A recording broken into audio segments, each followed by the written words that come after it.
Last time we talked about the F-18 V3 and what we've done to make it extremely aerobatic stable for anyone to fly. Guys have been posting a lot of cool videos of their F-18 V3 on the forum. Today I want to talk more in depth about the MiG-29 stability at high speeds. The problem usually is stability is sacrificed for fast speeds. And because we really made these breakthroughs on the F-18 V3, we want to see how much of that could we apply to the speed demon of the MiG-29 V3. So let me go through with you some points that we discovered. The first problem out there is that most planes have to be heavily modified to fly fast and somewhat stable. So you got to ask yourself, do you want to keep working on your plane? And this is the idea of you build it stock, everything's right, and you still now have to go to work to make it better. And this honestly is a point of preference. Look at this MiG-29 V3 in contrast of our F-22 V3. They're both speed planes, they're both stable at high speeds, but they're doing it very differently. The MiG-29 is lighter, faster, simpler, and then the F-22 V3 is bigger, heavier, more scale. So which one's better? Well, which one's better, a Lamborghini or a Mustang? It really depends on what you want to do. So the second point is, most planes out there need a power-hungry power system. Again, depending on what you want to do, maybe that's fun for you. Maybe you want to put on a bigger, more powerful power system. You're going to need an airframe to take it. And again, the F-22 V3 does that wonderfully. The MiG-29, it's smaller, simpler. See, the MiG-29 V3 is super fast and power efficient with its simple stock setup. It's following the same thinking of the F-18 V3. And what we're all finding with the MiG-29 V3 is this plane wants to go faster than even you do. So you don't have to force it to go fast. You don't have to go get a bigger motor to get it to go faster. This sleek design just is so comfortable at high speeds. And when you do put a faster motor on it, that's where the magic really happens. Because yes, you can push this plane over 100 miles an hour and it stays stable. No wild pitch movements,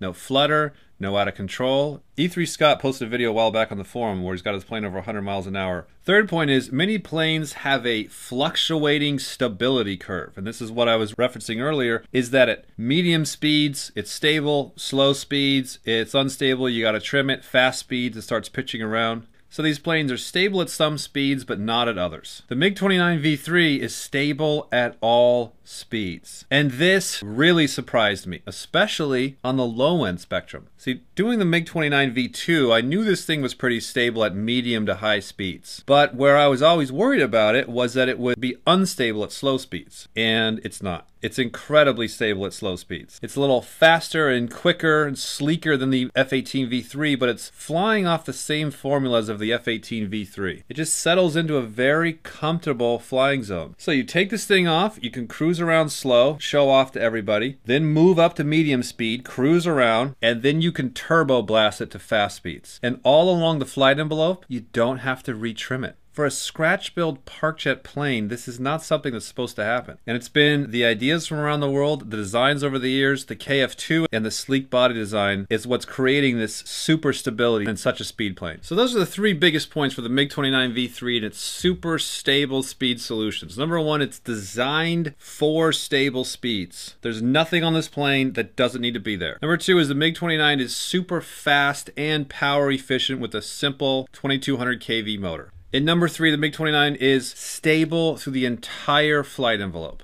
The one personal flight tip I'd have with the MiG-29 V3 is if you want to go even faster, try and keep the weight down. And this is, rarely do you hear me say that, but do try and keep the weight down on this one. It doesn't have a large wing area to take the extra weight of a bigger motor and battery and all that stuff. So we got more information about this plane down in the link below the videos. If you think this is cool, wait till you see the details of how the F-35 V3 is staying so incredibly stable.